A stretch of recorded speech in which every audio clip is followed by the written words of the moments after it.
Hello friends, welcome back to this sixth lecture or the course on consumer psychology.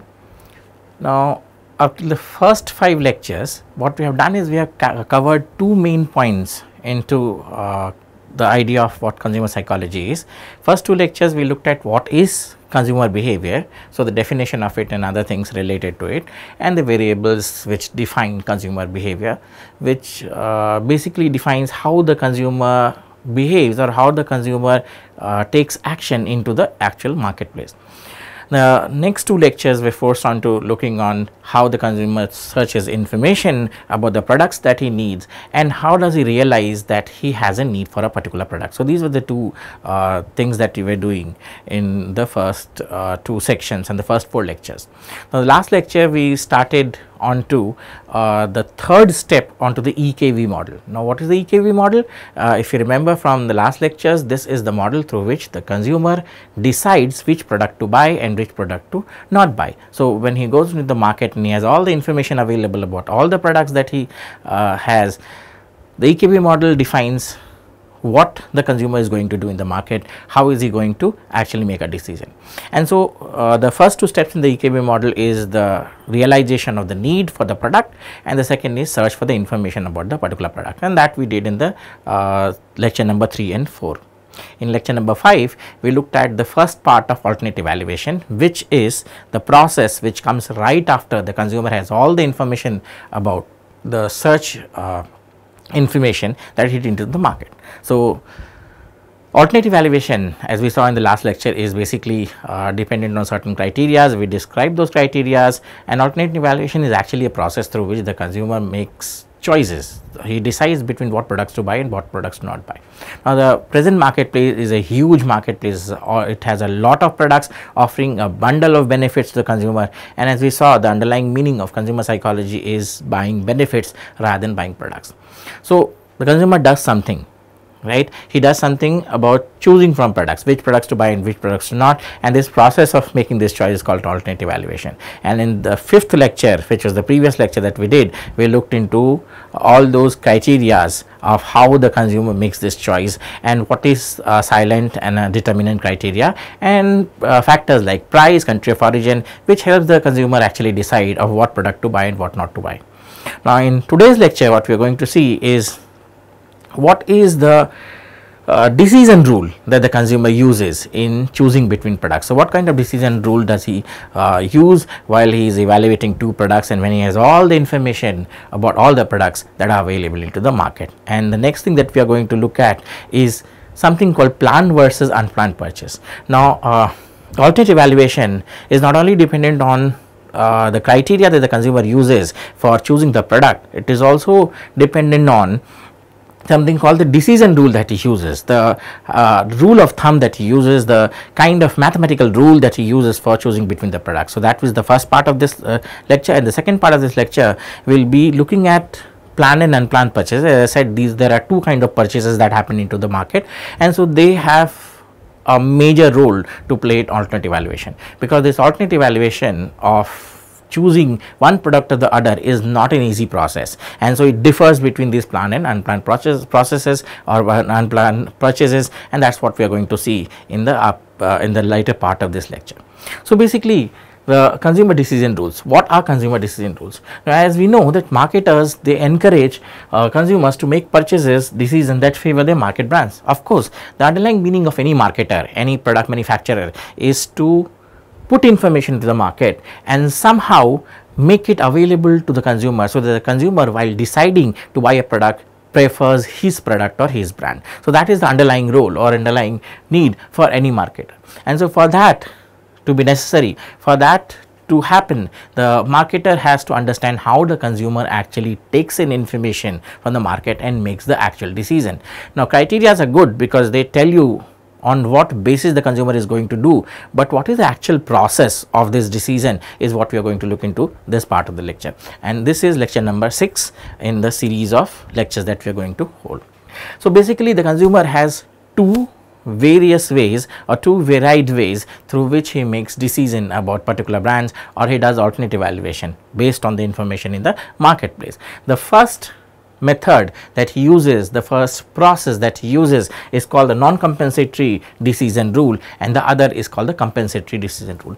Now, there is a very subtle difference between the non-compensatory and the compensatory decision rules. What is the difference? The difference is that in the non-compensatory decision rule, the weakness of a possible alternatives are not offset by its strengths. So, basically in the non-compensatory, we do not compensate for weaknesses and strengths. So, basically if you buy a product, let us say we buy a product A and it has a particular weakness. For example, in terms of let us say I like a product, it has style but it has lower perceptibility, or it has lower price but it has no style. Now, this kind of trade off is not supported in non-compensatory decision rule. So, the weakness of a product is not sort of taken care of by its strength, and that way of making decision is called the non-compensatory decision rule. Now, the second decision rule that the consumer uses or consumer decision process utilizes is called the compensatory decision rule. And so, what is the compensatory decision rule? It's the compensatory decision rule allows for the trade off among strengths and weaknesses. So, here the strength of a product is traded off or is replaced by its weaknesses. So, some strength can actually cloud the weakness of the product, or some weakness of the product can actually make you not make a decision. And so, if you look into these processes of the compensatory and the non-compensatory decision making, you will quickly understand that non-compensatory actually does not facilitate decision rules. It is basically non-facilitative in some ways, but the compensatory decision rule is facilitative because it compensates. So, basically it improves decision making, or it promotes decision making into the marketplace based on the information that you have about various products that you are going to do the evaluation for. Now, let us quickly look into these compensatory and non-compensatory decision rules. So, basically the non-compensatory decision rule are 4 different types, we will discuss them, and the compensatory are 2 different types. So, we will quickly look into these compensatory and non-compensatory decision rules. And if 2 alternatives are close in evaluation, the one that takes more thought processing effort will be seen as more negatively. So, if 2 alternatives which are more or less same thought provoking, or in terms of evaluation, in terms of likingness, if 2 products are very equal in terms of likingness, the one product which takes up lot of your cognitive process or lot of your time and effort in deciding whether you should go for it or not, rather than second product which is taking lesser time for you to decide whether you should go for it or not, that product is the one taking more cognitive process, is actually something which is not preferred by consumers. So, basically in a situation where there are 2 products which take the same amount of or offer the same amount of benefits, the one which requires you to do a little more work is not preferred than the one which is not offering you or does not involve you that much or does not require an effort from your side to make the decision. And when does this happen? When both products are equally lucrative, they offer the same kind of benefits which are there. So, basically it's consumers generally, the thumb up rule is that consumer generally makes decision in terms of ease, how easily the information is available and how easily he can make that decision. So, that decides. And so, if a product is, if 2 products which are equal in strength, in benefits, and one of them requires more cognitive process, it is the one which is not preferred.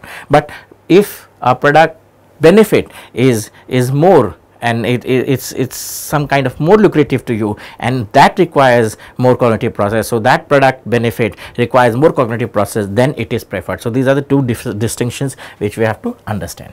So, non-compensatory decision rules. So, there are the first kind of rule, the non-compensatory decision rule, is called the disjunctive rule. Now, what is the disjunctive rule? Consumer establishes a minimum score or level of benefits to be delivered on each determinant criteria. So, what the consumer does is he actually looks into a number of determinant criteria and establishes a minimum score on all those determinant criteria, and based on that he actually makes the decision. Whereas in the conjunctive rule, consumer considers all criteria as determinant and a minimum maximum acceptance value for or score is established for each other. So, subtle difference between that.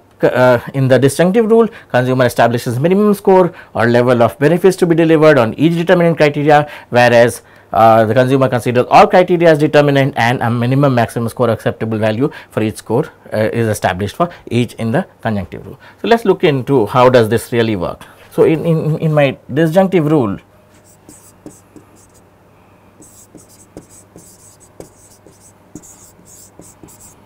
let us say I look at, so let us say I have 5 criterias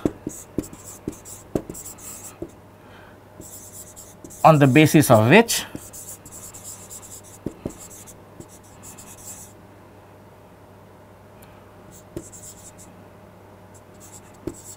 I make decisions.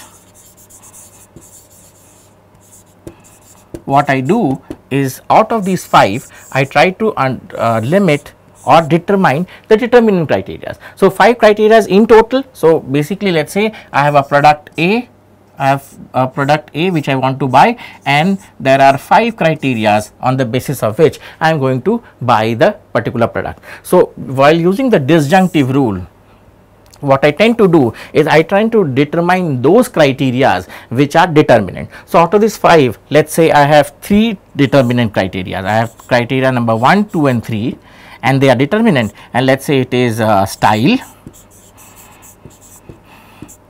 price and availability. If these are my determinant criteria, and if I put a score to it, a max score and a minimum score to it,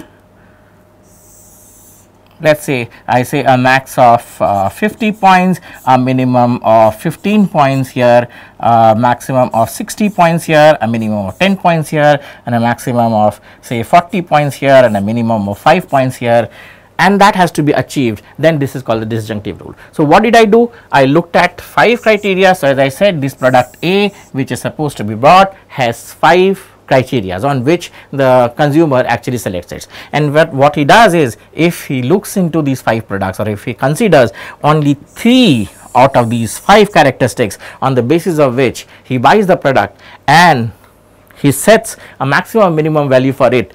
So, if the consumer will buy two brands, so let us say I have a brand X and Y, and these X and Y brands have these 5 features. Now, what the consumer does in disjunctive rule is, he looks at both X and Y who has all the 5 features or all the 5 characteristics, and he sets a maximum and minimum score in on the 3 determinant criteria, the 3 criteria that he considers important, and if my product X and Y attains any of these criteria, I am going to buy it. Right. So, what I have done is, from the 5 criteria I have determined first of all 3 determining criteria, set a maximum minimum value for that, and then I compare these X and Y products which have all these 5 criteria, and whether they are acquiring this maximum and minimum score or not, and based on that I make the choice, and this is called the disjunctive. Now, in the conjunctive rule, what I tend to do is, I will consider, now as I said, there are 5 criteria. So, what in conjunctive rule, as in disjunctive rule, I determine a determinant criteria. In the conjunctive rule, all 5 criteria which is in my consideration set, which is the benefits that I want, is considered as determinant. So, all 5 criteria now becomes determinant, and what I do is, so these are 5 criteria: style is 1, price is 2, availability is 3, design is 4, and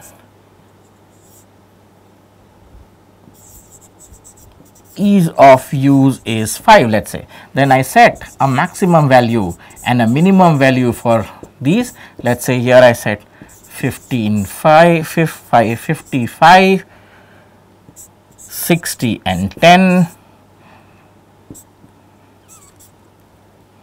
40 and 5,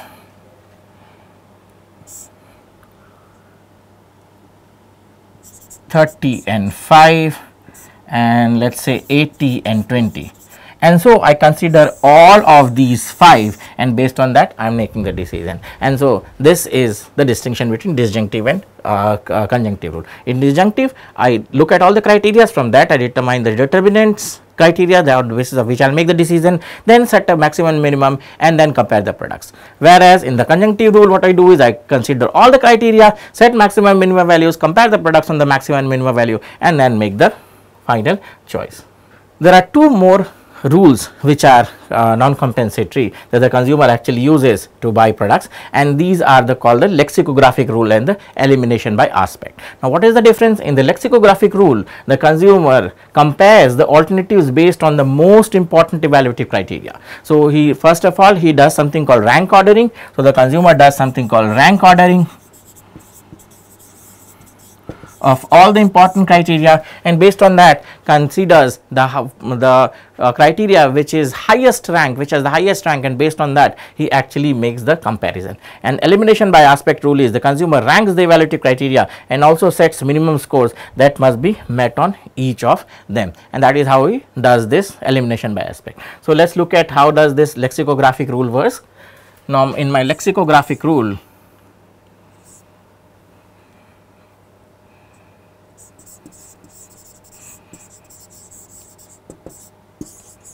what I do is, first of all, let us say my same product A which has 5 different features. What I do is, and X, Y are the 2 brands which are offering me these 5 products. So, what I do is in lexicographic, I will first rank order. So, what I do is, let us say I rank order saying 1, price is of the highest rank, right. So, this is my rank that I do to the product, price is number 1.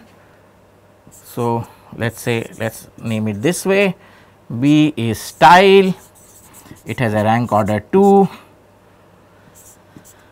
C is color, rank order 3, 4 is ease of use, it is number 4, and availability is 5, rank order 5. So, what I do is, this is my highest rank order, and so I will compare X and Y on this particular rank or this particular price. Now, if they are comparable, then I will move to the second one, and if they are comparable, I move to the third one. So, here no minimum maximum scores are actually made. What you do is, you look at the rank ordering of all the criterias which are there, then the most dearest criteria on which you are going to make the purchase is chosen, and then you compare X and Y on that. If they are comparable, then you move to the second criteria. If they are not, then the one which wins here. So, let us say X is of lower price than Y, X will win and X is brought. Now, in terms of elimination by aspect,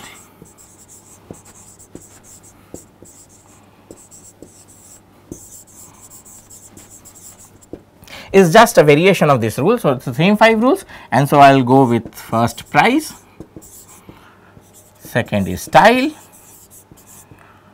the third is color, fourth is ease of use, and fifth is availability.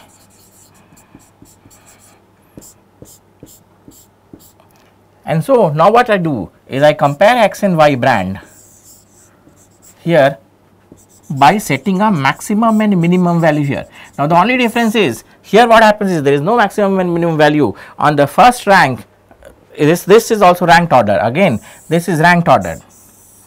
So, this is price has the highest rank, second rank is style, third rank is color, fourth rank is ease of use, and fifth rank is availability. So, it is rank ordered, here also it is rank ordered, but the first one is where it is compared. If they are not matching, if they are matching, the decision here, the decision process stops and the product is chosen. If it does not, if it matches on this, there is a tie, it will go to second one, third one, fourth one, fifth one, and so on and so forth. Now, in this case, what will happen is a maximum minimum value is set for each criteria, or rather a minimum value is set for this criteria. And so, let us say the minimum value is 30 here, the minimum value is 15 here, the minimum value is 10 here, the minimum value is 15 here, and the minimum value is 5 here. And so, if 2 products attain this particular value, then they are chosen. So, let us say X and Y are compared on the first one, 30 is the minimum. If both of them attain 30, then I will move to the second. If not, then the one which attains 30 is carried forward. The ones which are attaining 30 will be carried forward. It is 15, it is so on and so forth. So, here elimination by aspect is basically looking at these criterias, or basically looking at these minimum values, and based on that I am making the final decision of what to buy and what not to buy. So, similar to this are the compensatory rules. So, basically in the non-compensatory rule or non-compensatory decision making model, what we tend to do is we do not compensate the strength and weakness, and so products are compared not in terms of the strength taking for the weakness or weakness taking for the strength. Strength does not stand for weakness, so they do not compensate.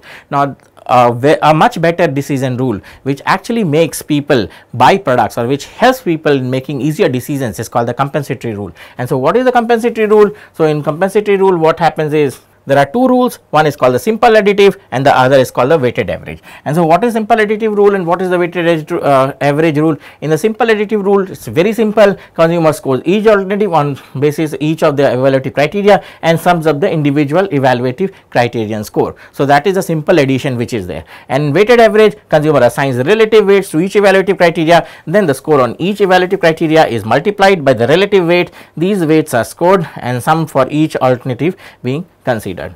So, simply looking into how this works. So, my simple additive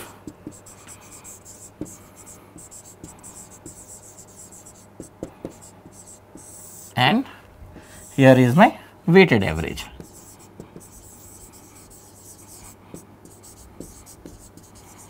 So, same product A and it has 5 different criteria to look at, and there are 2 brands X and Y which offer this A product, right. So, in simple additive what I will do is I will again go back to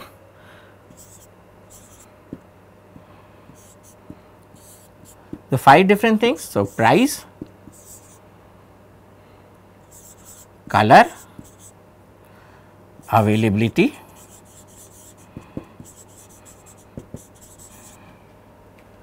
ease of use, design. So, 5 different things, and then there is a score for it, a max or whatever minimum score. You say on a 10-point scale you will give it how much score does this particular product attain. So, on price let us say the X and Y. So, this is my X and this is my Y. What I do is X on basis of 2 price. So, I am just comparing 2 brands which are there. X attains a score of 10 here, it attains a score of 5 here, and because it is a 10-point scale. So, it attains a score of 8 here, it attains a score of 5 here, again 10, and this is 10, this is 5, this is 5, and this is 10, this is 5. And so, what I will do is I will do a simple summation.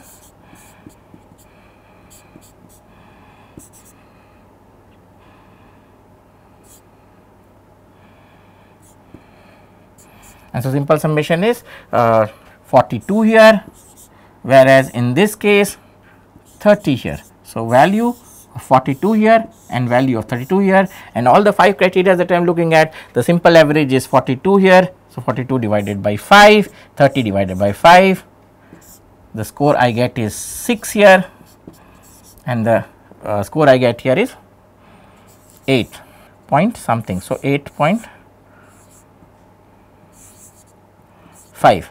right. So, 8.5 versus 6, and so X has a weight of 8.5 and this has a weight of 6, and so I choose this particular product X over Y. Now, in weighted average, a simple alternation is done here. What happens is I will look at the same criteria. So, 1, 2, 3, 4, 5, I will have price, I will have color, I will have availability, then ease of use, and then design. And these are my X. So, even before going to X and Y, I will set up weight. Now, what is a weight? Weight is how much desirable this particular criteria is, how much liking this criteria has. So, let us say price has a weight of 10, color has a weight of 2, availability weight has a weight of 4, ease of use has a weight of 6, and design has a weight of 4. So, these are the weights. Weights means how much desirability that they have for you, how much likingness do you have for these particular, or what is the use of these, how much requirement that you have. So, a weight is a mental method of saying how important it is, these criteria are. And so, now I have x and y, and the score, same score. So, 10, 8, 10, 5, 10, 10, 8, 10, 5, 10, and in this case I have 5, 5, 10, 5, 5, 5, 5, 10, 5, 5.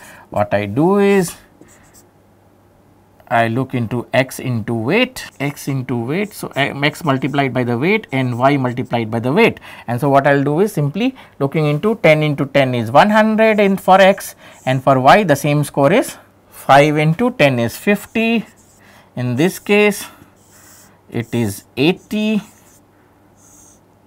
8. So, the weight here is 8. So, 8, 8, 64 here, and in this case 40. Similarly, sorry, the weight here is 2. So, it is 16 here, 16, and the weight here will be 10. Similarly, in this case 10 into 4 is 40 and 10 into 4 is 40, and this case 30 and 30, and in this case 40 and 20. And so, a simple summation will give me how much? So, I have 40, 80, 110, 210, 226. So, my score for x is 226 divided by 5, and for y the score is 100, 110, and 150, 180, 200 divided by 5. And so, here I will have somewhere around 550 and 45 or something. This is the weighted average. So, basically taking the, so what I do is the summation of the total value that I get here by multiplying. So, what I do is the weight is multiplied by the value of x, and weight is multiplied by the value of y, and this sum is then divided by 5 and the value reached. So, here I get a value of 5 for x, and for y I get a value of 45, and so these are the ones which I actually go ahead and look at, and so 50 is more, and so I buy this. So, basically weighted average and simple additive, two different rules of how to make decisions or decision making rules. So, it is not only that there are mathematical rules to decision making, because generally you do not have most consumers actually do not have these or are not aware of these mathematical rules for making decisions. And so, there is a third decision rule which is called the rule of thumb. So, if the product is not high involvement, if the product does not require a lot of involvement from your side, in those cases these many calculations, these many mathematical calculations are not done by consumers. But if a product is very dear to them, it is highly approachable, it is highly desirable, on those cases he does the mathematical rule or uses this kind of a conjunctive disjunctive rule, or maybe compensatory non compensatory rules. But these are not the only rules for making decisions. There is another thumb of use rule or rule of thumb, heuristic rule for making decisions that consumers actually use. And so, one of these is called price. And so, sometimes the consumers actually do not go through this process of making these evaluations and based on that making the decision. He uses price. So, price can be perceived as an indirect indicator of quality, and so more higher prices articles or products which have higher prices are generally known to be classy, to have higher quality, whereas products which have lower prices are considered to be non-quality products. And so, price then becomes a kind of rule or basically a heuristic method for judging what a product is or how to buy a product. Similarly, I have something called brand reputation, which also sometimes shows you or is actually a decision heuristic that people use for making decisions between or choosing between alternatives which are available there. So, what is brand reputation? Brand reputation is how much the brand is known. So, when you are buying a shoes, let us say if you are buying a shoe, it's Bata is on one side and Nike is on the other side. Nike has a high brand reputation. People all over the world wear Nike. It is reputed brand everywhere. There is a big showroom. The outlet is very good, and so based on that and advertisements, you have seen so many people using them, so many famous people using them, and so in those cases brand reputation actually represents the power of a brand, that represents how good the brand is going to be. And so Nike, on terms of its brand reputation, scores to be a higher brand or an easier choice in between Bata and Nike. And so that is how sometimes consumer actually make choices of what to buy and what not to buy. So that's a decision heuristic. And sometimes key product signals employ attractive attributes. Sometimes there are some key product signals which are also there, which actually tell you about how good a product is. For example, coffee, the aroma of a coffee, if a very good aroma, the coffee is known to be very good. If it is bread that you are after, if you go to a bakery, the fresh smell of bakery products or a bakery bread will tell you how fresh it is, and so that will tell you whether it is a good quality product or should you choose this product over the other product. Smells, taste, and that kind of things are key product signals which actually tell you about the particular product. The fourth is mere possession can lead to preference for that brand or for that goods and service. And the fourth decision heuristics or the fourth decision rule of thumb that people use in choosing between product A and B or two different or many different products is mere possession. Sometimes people, by just possessing a product, starts believing that the product is good, and that acts as a thumb of rule. So, you bought a product and you bought a cell phone, that was the one which was most available, and so you bought it, and now by just possessing it you believe that this brand of cell phone is very good, and so that makes a decision rule. So, next time when you are satisfied with it, you will actually go ahead and buy it, and that makes you, or that makes a criteria in itself for deciding between alternative brands of products which are out there. So these are the different decision rules or different decision processes that the consumer go through while making a choice between available brands in the market, and once he has all the information about all the available brands which are there and what the benefits is going to get. So, during alternate evaluation, consumers first commit to a product category and then move towards selecting a specific brand and outlet. So, in alternate evaluation, first the consumers actually look at, he looks at the product. The first step in alternate evaluation, because it is consumers are not buying brands, they are buying, as I said, benefits, and benefits are related to product. And so, the process through which this works, the process through which alternate evaluation works, is first zeroing in on the product, and from the product then he moves up to specific brands. So, if you are buying, you have to first know that you are buying shoe or maybe a sandal or something else, and within the shoe category. So, if you want a shoe, if you want a sandal or so on and so forth, once you have decided that, then you will go forward for looking at different brands which are out there. Maybe it is Skechers you are looking at, maybe it is Bata that you are looking at, maybe it is Adidas that you are looking at, so different companies. So, that is how actually it really works. So, there is some initial commitment that the consumer does, and the first commitment is that looking at the product category and then moving to the brand or retail outlet. So, consumers are particularly receptive to messages from the marketers during this stage. So, information about products, different brands, when they provide information about products, about the product benefits, that role plays a key role into this alternate evaluation. So, as I said, the first step in alternate evaluation is focusing on zeroing on the product and then looking at the brands. And so, at that time when the consumer is actually looking at the product and then deciding the brand, if enough information, if quality information is given by the marketer or the product manufacturer about his product to the consumer at this point of time, that is of high importance and that is very receptive. The consumer is very receptive at that point of time. So, the amount of help needed depends on the extent to which the purchases are planned or unplanned.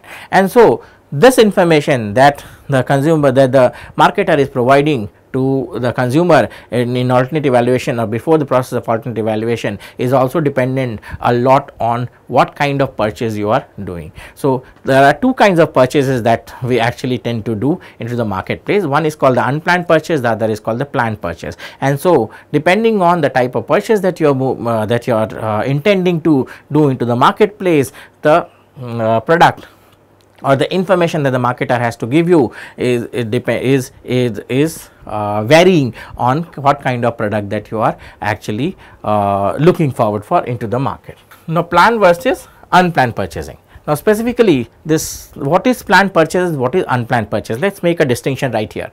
Now, as I said, this planned and unplanned purchasing also plays a lot of role into alternate evaluation, and this planned and unplanned purchasing has a lot based on what information is coming from the marketer or what quality of information is coming from the marketer. So, let us make a quick distinction between what is planned and what is unplanned purchase. Planned purchase is that purchase which you have decided, you have gone through the process of buying it, the need is aroused, and you have made a plan, or you have actually decided before going to the outlet or before approaching the product in its physical sense, buying it is called planned purchase. So, a planning has been made to buy it. Unplanned purchase on the other hand are those purchases which happen through suddenness, or which happens out of the blue. So, this is those kind of purchases where things like impulse buying happen. So, you are there doing window shopping, certain things attract you and you buy it.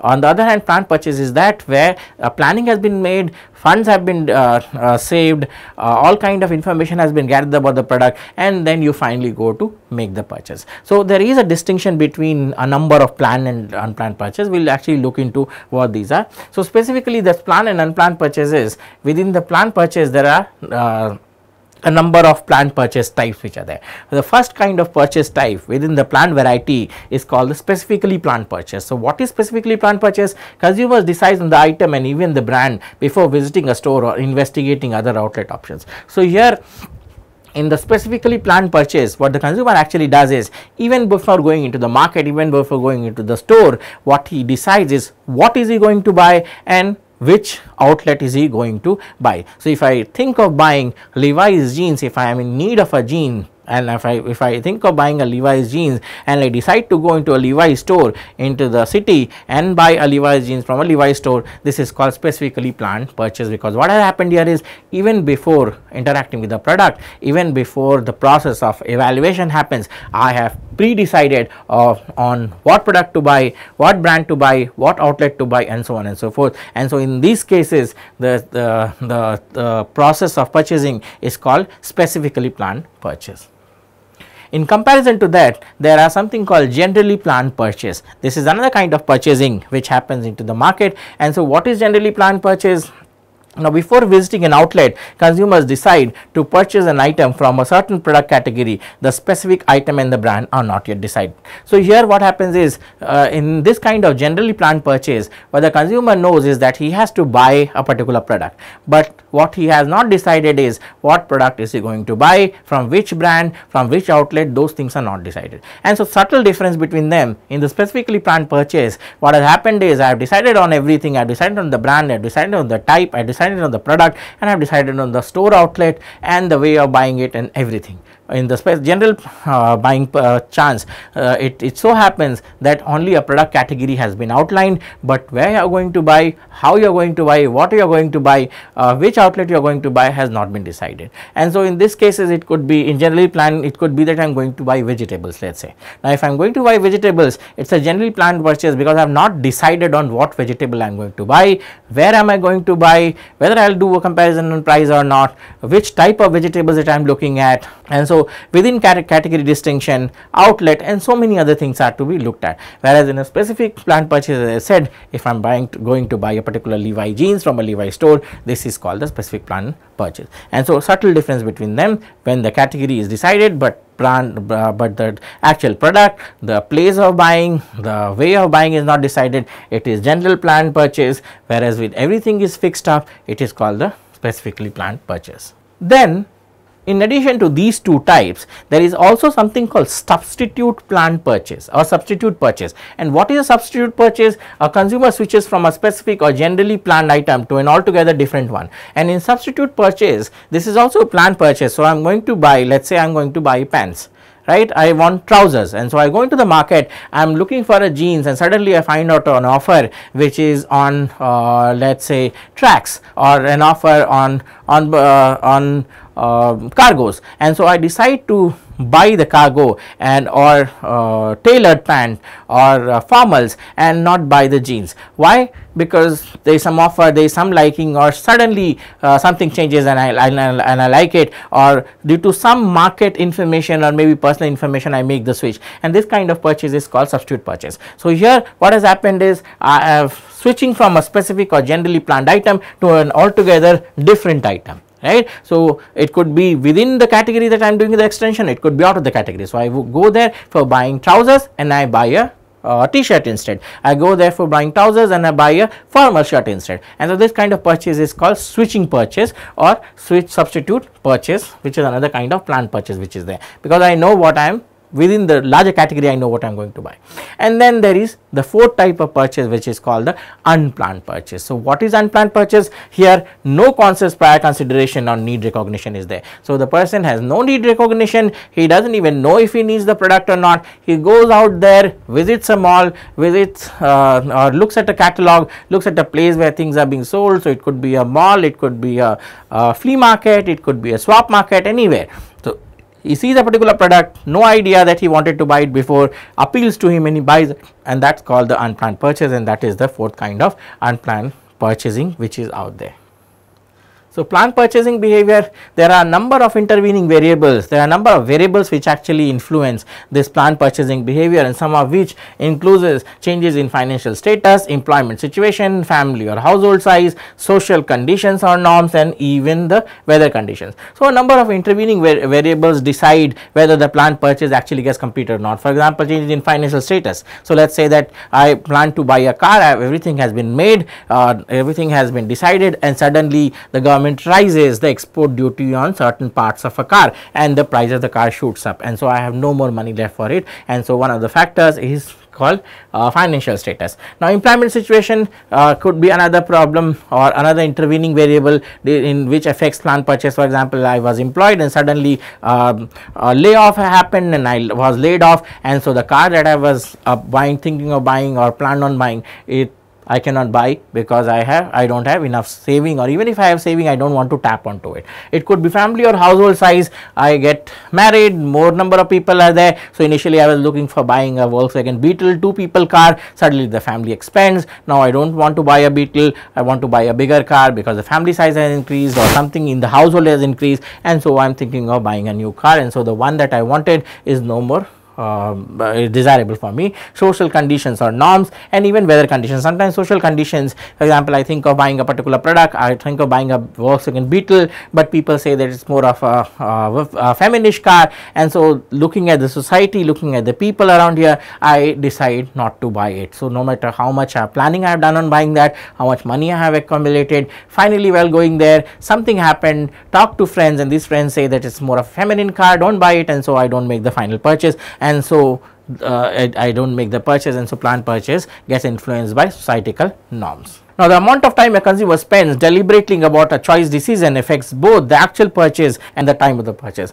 and so another factor, another intervening factor which affects purchases or planned purchases is how much deliberation time a person is doing. So the more the deliberation time, the lower the chances of actually purchase. So affects both the actual purchase and the timing of this purchase.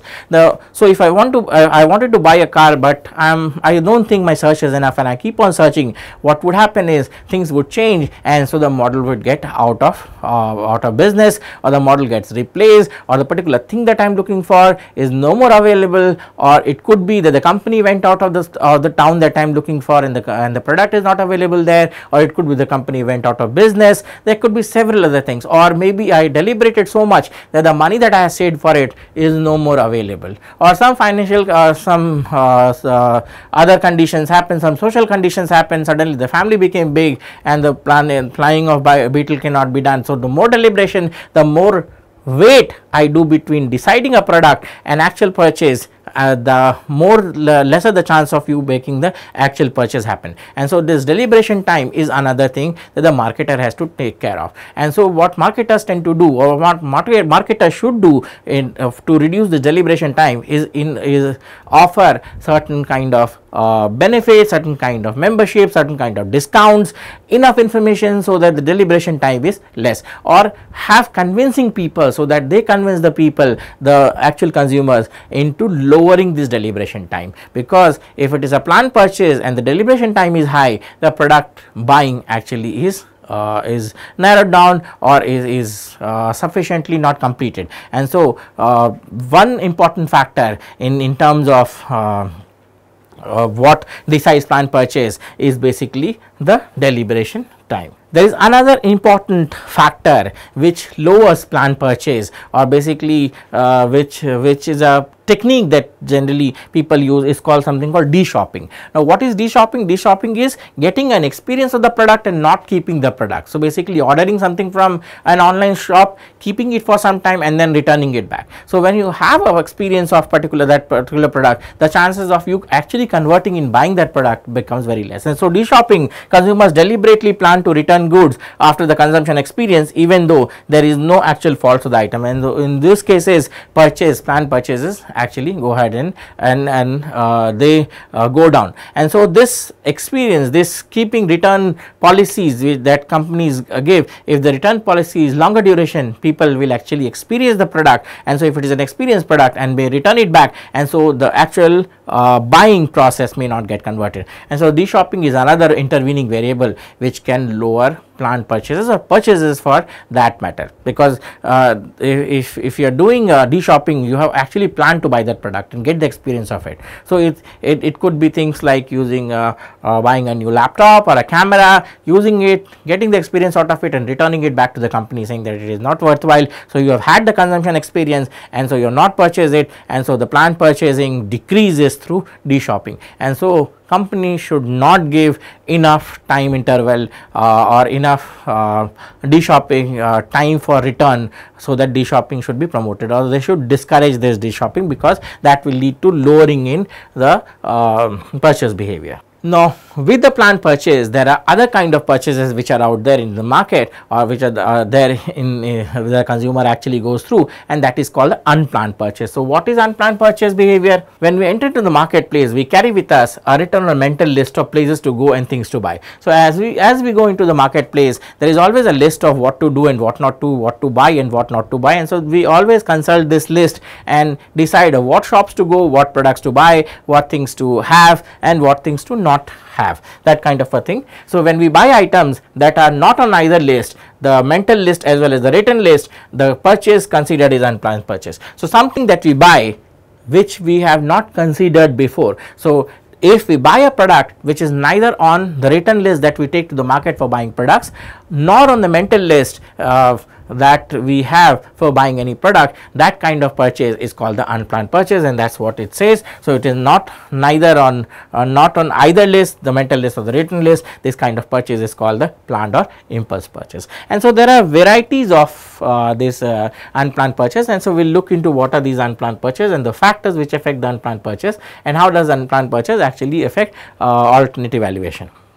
So, unplanned purchases are low involvement products and products that we do not routinely purchase. So, generally unplanned purchases are mostly it is low involvement. So, nobody would actually go ahead and buy a car out of impulse, that does not happen. But yes, buying a new brand of chips, buying a new brand of perfume, or buying a new brand of watch, or something which is not that much financial, that does not have that much financial risk, or that does not involve you too much, is what is unplanned purchase. And so, that is what we are saying here, and these products, generally unplanned purchase products, are not the ones that we actually routinely buy, because if we routinely buy them, then it becomes a planned purchase. So, these are the same products which we do not buy occasionally, or we do not buy on a routine basis. So, buying fiber cloth for the windshield of your car, or a new case cover for your phone, all those things are called unplanned purchase, because we never thought of buying it, we never actually wanted to buy it, and it just caught our eyes. Or buying artifacts, some kind of designer things for the home, creative designer things, a marble statue, crystal ball, or things like that are unplanned purchase, because we never intend on buying it, but suddenly it affects us, and so we go ahead and particularly buy that product. So what are the different types of unplanned purchase? There are 3 or 4 different types of unplanned purchase. The first is called the pure impulse purchase, are those that are bought for the sake of novelty. And so these are the same products, the pure impulse purchase are brought in because they appear new to the consumers, they have not seen it before, and so you actually buy it. For example, in the previous days something called selfie stick was there, which will actually help you keep the phone away from you and take photographs. And so this was something which is a novelty purchase, people have not seen this before. Or getting a LED light or LED fan for your computer, laptop, these things are novel things which you have not seen. Buying Alexa, which is a Google product, which is which hears, answers questions for you, plays music and does so many things, that kind of thing is called the novelty, because people have not seen this before, the consumer has not seen this before, and so these are pure impulse purchases. Reminder impulse purchases are usually of routine products. So here what happens is, the reminder impulse purchases are those purchases which the consumer buys because he is reminded of them when he is actually into the marketplace. So next time you are into the marketplace, you are going through several shelves and aisles, and suddenly you see the toothpaste and remember that the toothpaste that you have at house is nearly finished, and you buy another piece of it, is basically called a reminder impulse purchase. Or you are through some other section, let's say the fragrance section, and you realize the body lotion that you used to use or the body wash that you used to use is actually finishing, and so you buy another piece of it to cover for the body wash that has been already there, is actually something called reminder impulse purchase. And so these kind of purchases are the impulse purchase or the unplanned purchase of the reminder impulse type. The third variety is called seen for the suggestion impulse, the suggestive or the suggestion impulse purchase. So a consumer responds to a suggestive impulse when a product seen for the first time stimulates immediate need recognition. And so here what happens is, you actually see a product for the first time and a certain suggestion comes to you that it could be of use to you, and so you buy that particular thing, is basically called suggestive impulse purchase or suggestion impulse purchase. For example, it could be that you go into the market and suddenly you see that there is a glass bowl, and you realize that this glass bowl is something that you need because you have been using your microwave for so long, and then this Borosil glass bowl is actually will offer you more chances to cook cakes and to bake cakes and to make so many other things in the microwave, and so you buy that particular product because you have not seen it before, and so that kind of product is called the suggestion impulse purchase, where you had no idea that you are going to buy that particular bowl, but since you relate it to something, some particular feature or particular product that you have already had, and this is going to add on to it, so you believe that that's the reason why you're buying it, and so you go ahead and buy it, and so this is called the suggestion impulse purchase.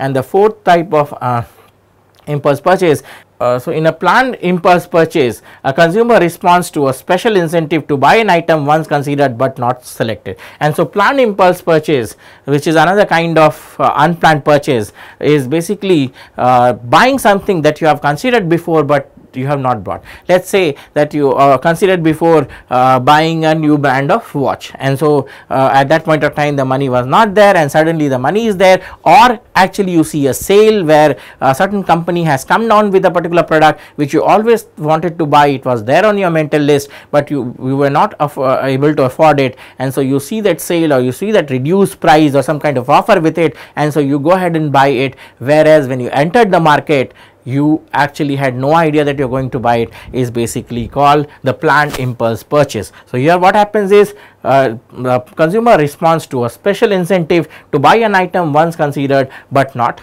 actually selected. And the last one here in this case is called scrambled merchandising. A wide variety of unrelated product types are offered in close proximity to one another in a single store. And so what happens is, in this kind of unplanned purchase, what happens is, different products, for example chips, something for ball, some kind of a dress, everything is kept near the outlet, near the cashier, and so these suddenly makes you buy. So remember all those times when you went to this superstore and when you were actually paying for your purchase, you suddenly realize, you suddenly see a lot of products which are out there, and you suddenly find it interesting, or you suddenly find an impulse to buy a product which is in front of you. The small ball, it appeals to you, or the chocolate which is kept right near to the cashier appeals to you, or maybe a type of biscuit, or maybe a type of hanky, or anything else for that matter actually appeals to you. So this is called scramble merchandising. So your products of different types are kept there.